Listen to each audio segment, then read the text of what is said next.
Je suis français d'origine, je suis né à Paris en 1951, donc d'une mère bretonne et d'un père parisien, mais d'origine du Périgord. Là, on me demande toujours d'où vient mon nom. Là, mon nom vient du Périgord noir, de l'Aquitaine, mais j'ai pas beaucoup d'atomes crochus avec le Périgord et je me sens plus en filiation bretonne, là, bien que je sois né à Paris. Alors, je suis né dans le 16e arrondissement, donc pour ceux qui connaissent, c'est un quartier bourgeois de Paris, même si personnellement je ne suis pas particulièrement bourgeois. Donc dans la famille de mon père, c'était plus des commerçants, donc dans les fruits et légumes. Et du côté de ma mère, c'est véritablement des paysans bretons, donc du Finistère Sud, donc très très modeste et tout ça.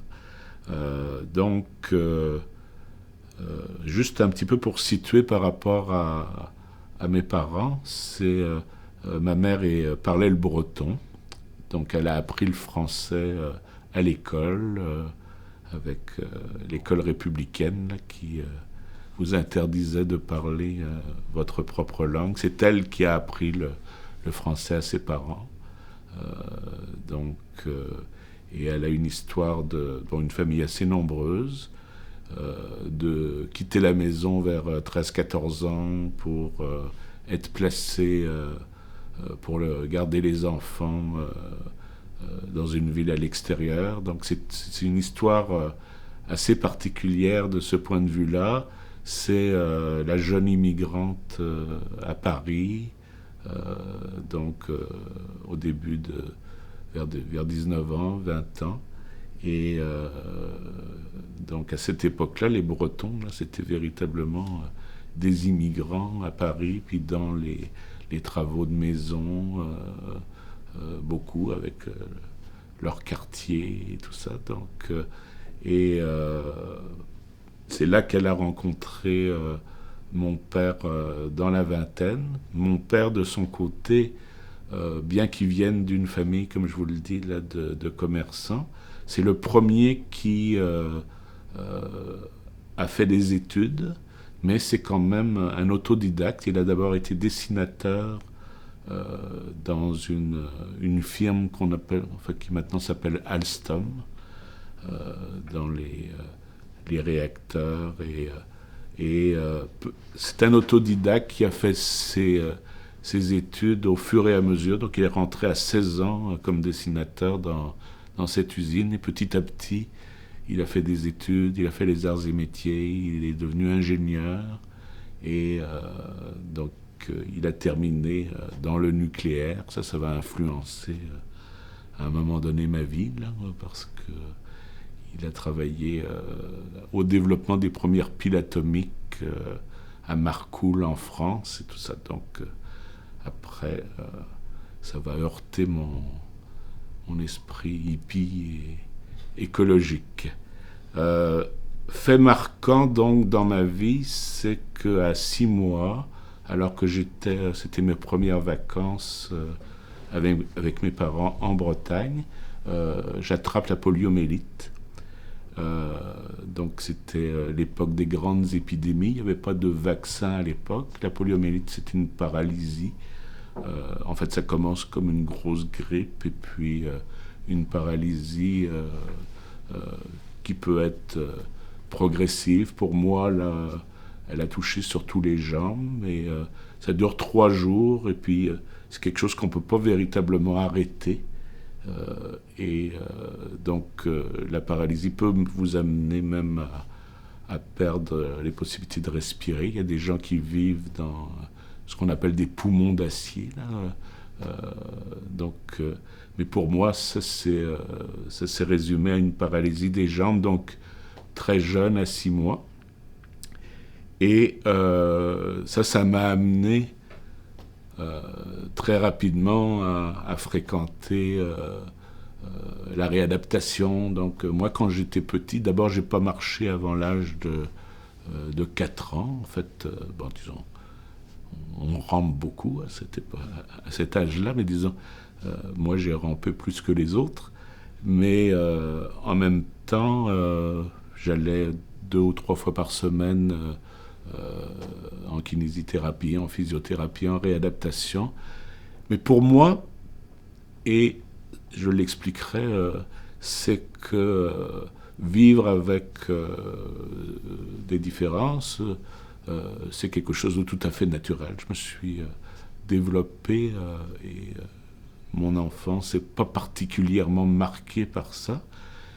J'insiste là-dessus dans le sens où même si ça va avoir une orientation dans ce que je vais faire par après, c'est pas quelque chose qui m'a marqué en termes d'exclusion, euh, dans le sens où j'ai toujours, avec mes parents, en fait mes parents m'ont intégré, puis enfin m'ont donné la possibilité d'aller à l'école ordinaire, de me sentir comme les autres, et donc cette expérience même du handicap que j'ai vécu assez jeune et ne m'a pas marqué en termes de traitement distinctif. Hein. Donc c'est important que je dise ça parce que c'est pas ce qui m'a amené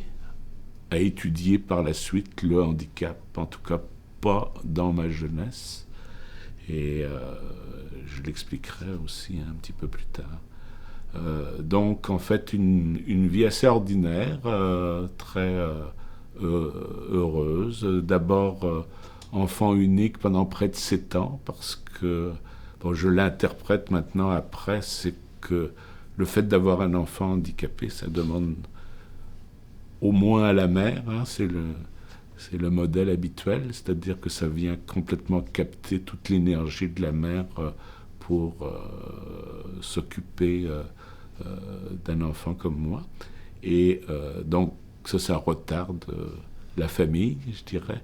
Puis de l'autre côté, du père, bon père peut-être un petit peu plus absent, très, très capté par son travail, mais dans le modèle aussi qu'on retrouve où le père devient un petit peu le pourvoyeur d'une certaine manière et moins présent de ce point de vue-là. Donc, mais c'est pas un modèle propre à moi, mais c'est la réalité de ce que j'ai vécu.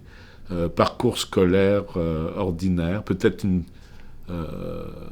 donc à l'école primaire, j'ai fait mes études au lycée Janson de Sailly, qui est un lycée bon, qui est connu justement dans le 16e arrondissement, et puis avec tout un côté, un milieu assez bourgeois, mais on peut retrouver n'importe qui au travers de ça, donc jusqu'à une certaine noblesse et puis un certain élitisme. Donc avec des études au départ aussi, une très bonne éducation, je dirais, et ça va beaucoup marquer ma vie parce que on s'en rend pas compte, mais avoir la possibilité d'aller chercher une culture générale et pas entièrement classique, parce que j'ai juste fait du latin, là, j'ai pas fait de grec, mais quand même, c'est des choses qui sont moins fréquentes maintenant, mais qui ont toute leur importance. Donc, beaucoup de littérature. J'ai beaucoup lu très très jeune, à partir de 12-13 ans, et tout ça, je serais même plus capable de penser à tout ce que j'ai pu lire. Mais disons, j'avais beaucoup d'intérêt là pour la littérature. Et donc jusqu'à le début de l'adolescence, c'est quelques amis, beaucoup de relations avec des amis, je dirais presque d'enfance ou d'autres Donc 3-4 personnes très très proches de moi, puis avec qui je vais vivre toutes mes aventures d'adolescence, mais jusqu'à la vingtaine et tout ça. À partir de 15-16 ans, je peux pas dire que j'étais un bon élève, mais je suis pas quelqu'un qui étudiait énormément. Après ça, on arrive à peu près vers 68. Donc ça, c'est quand même marquant pour moi. Donc c'était à une époque aussi où j'avais acquis une certaine autonomie. C'est l'époque, pour moi, c'était important parce que comme j'avais des difficultés à marcher, je marchais à l'époque. C'est l'acquisition d'une mobilette. Alors, moi, la mobilette, pour moi, c'est la liberté, c'est la possibilité d'aller je ne sais où et, entre autres, suivre les manifs, partir avec un bon stress quand la police charge. Donc, quand même me suis engagé un petit peu à cette époque-là, au niveau des manifestations, occuper le lycée de Janson de Sailly.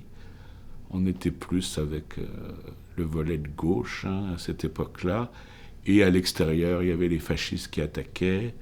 Donc c'était quand même quelque chose d'assez particulier à rappeler, là, parce que mai 68 en France, là, c'est la révolution. C'est un halo de rouge sur le quartier latin pendant quand même plusieurs semaines avec les voitures qui brûlent. Moi j'étais au standard du lycée Janson de Sailly. On recevait les médicaments des pharmaciens. Il y avait des estafettes en mobilette qui passaient jusqu'au quartier latin pour aller porter les médicaments au-delà des barricades. Donc c'est quelque chose dont je me souviens. Puis pour moi, c'est un moment qui marque l'autonomie. Puis à cette époque-là, c'était juste avant que je subisse des opérations assez importantes au niveau des jambes pour me permettre de ne plus avoir d'appareil orthopédique. Et puis mes parents, en fait, me laissaient aller. Donc c'est une période de liberté avant une période où, après j'ai été opéré, puis là, d'immobilisation pendant un certain temps. Mais pour moi, mai 68, c'est le symbole d'un envol et d'une période très très forte au point de vue émotion, sentiment et puis mobilisation aussi, prise de conscience sociale. Alors après ça, j'ai plus commencé à m'intéresser avec mes copains à faire de la musique, donc développement d'un groupe de rock, et puis où moi je jouais de la basse, et puis donc c'est le début de la période hippie, de contre-culture, donc que j'ai vécu de façon assez intense, avec tous les impacts que ça peut avoir. C'est-à-dire qu'à un moment donné, on a quitté Janson de Sailly à peu près à l'époque de la terminale, hein, et donc là, on a complètement décroché avec vie à la ferme, artisanat, atelier de ceinture, plus la musique, et puis donc une période là de décrochage, et qui m'a amené aussi à faire un premier voyage. On devait aller en Afghanistan, c'est la période des grands voyages, et puis vraiment tout ce qui peut entourer cette période un petit peu hippie. Et on n'a jamais réussi à ramasser assez d'argent pour aller en Afghanistan, mais On a fait un grand voyage au Maroc, donc avec le combi Volkswagen, et puis toujours avec cette gang d'amis qui sont aussi les membres de mon groupe, là. Et donc, et ça a enclenché un goût là de voyage et puis de découverte que j'ai toujours gardé. Donc j'ai toujours eu un intérêt important là pour les autres cultures, mais aussi la découverte au jour le jour là, de milieux différents. Hein. Donc j'ai été quand même j'ai quand même pas mal voyagé autour dans cette période-là. Donc, sans avoir jamais fait de philosophie, à un moment donné, il faut bien revenir un petit peu. Donc, j'ai passé un bac en philo, en candidat libre, et que j'ai eu in extremis parce que j'étais bon en dessin, puis que j'ai eu une assez bonne note à faire un animal imaginaire, et j'avais amené mes feutres psychédéliques, donc c'est ça qui a sauvé mon bac. Et puis c'est quand même important de penser que ça c'est un aiguillage de vie qui fait que si j'avais pas obtenu mon bac, parce qu'en France le bac si on l'a pas, on peut pas faire grand chose, puis c'est l'ouverture vers les études supérieures. Puis c'est ça qui m'a finalement amené à avoir la possibilité de penser à aller à l'université, sans trop savoir ce que j'allais faire. C'est assez spécial, hein, parce que j'avais vraiment pas idée de ce que je voulais faire. J'ai pensé à la géographie avec un copain, parce que là on fait toujours des trucs avec les copains, mais finalement je me suis dit que j'avais un intérêt à apprendre peut-être l'anglais. J'avais un intérêt aussi pour l'ethnologie, mais en France à l'époque il n'y avait pas de bac, enfin on ne parlait pas véritablement d'anthropologie en France à l'époque, on parlait d'ethnologie, et il n'y avait pas de premier cycle en anthropologie sans en fait c'était une matière seconde, enfin je ne sais plus comment on disait. C'est ça, donc il fallait faire une licence que j'ai choisie en anglais avec une mineure. C'est ça, on parlait de mineure, de majeur et de mineur, mais on ne pouvait pas prendre une majeure en ethnologie à l'époque. Donc c'est ce que j'ai fait. Je me suis inscrit à la licence en anglais à l'Institut Charles V, à l'université Paris 7 à Jussieu, donc à Paris. Et je fréquentais l'université Paris 7 avec le département d'anthropologie, et puis j'ai commencé vraiment à m'intéresser à l'anthropologie, à l'ethnologie, avec ce qu'on appelait les anthropologues aux pieds nus à cette époque-là, donc avec Robert Jolin, donc des personnes qui disparaissaient 6 mois de l'année, puis qui revenaient faire des cours en concentré. Quand on dit des anthropologues aux pieds nus, c'était la réalité. Donc c'était des gens complètement absorbés par leur voyage, donc c'était passionnant pour des étudiants dans des grands amphithéâtres. J'ai aussi suivi les cours de Pierre Clastre. À l'époque, il y avait Delphin Dalle, donc un ensemble, Paul Bernard, donc un ensemble d'anthropologues à l'époque de la montée de la réflexion autour de l'ethnocide, donc sur beaucoup les peuples d'Amazonie, d'Amérique du Nord. Donc j'ai développé un intérêt par rapport à ça, mais c'était c'était passionnant comme d'être en contact avec ces personnes-là qui étaient des personnes de terrain, puis qui nous ramenaient vraiment la réalité de leurs aventures. Hein. C'était exactement comme des aventures, donc beaucoup d'imaginaire, beaucoup de récits, puis le développement d'un intérêt là pour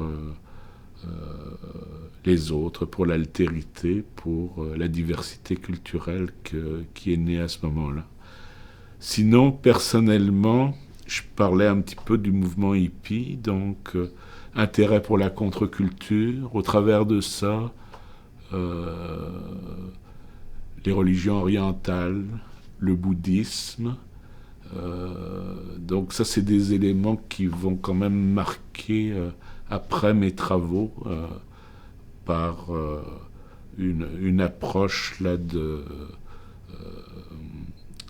la vie, de l'expérience, qui vont quand même avoir une importance dans mes travaux après sur le handicap, là plus sur les notions de flux, sur les notions d'existence et tout ça. Donc,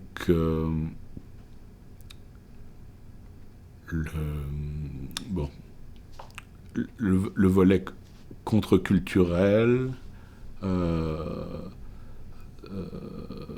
l'implication, c'est l'époque de Charlie Hebdo. Je me rappelle par exemple à cette époque-là là, de m'être impliqué dans l'an 01. Ça dit sans doute peu de choses, mais c'était qu'on était dans une perspective un petit peu presque millénariste, là, c'est-à-dire de décréter qu'à partir d'une telle date, le vieux monde allait s'écrouler, puis qu'on entrait dans une nouvelle ère. Alors ça s'appelait l'an 01, c'était tout organisé avec Charlie Hebdo, puis on allait voir les gens, et puis on s'impliquait pour leur expliquer là, que le grand jour allait arriver, et c'était vraiment quelque chose qui nous engageait, qui nous prenait, dans lequel on se mobilisait à cette époque-là, avec donc toutes ces folies-là, finalement,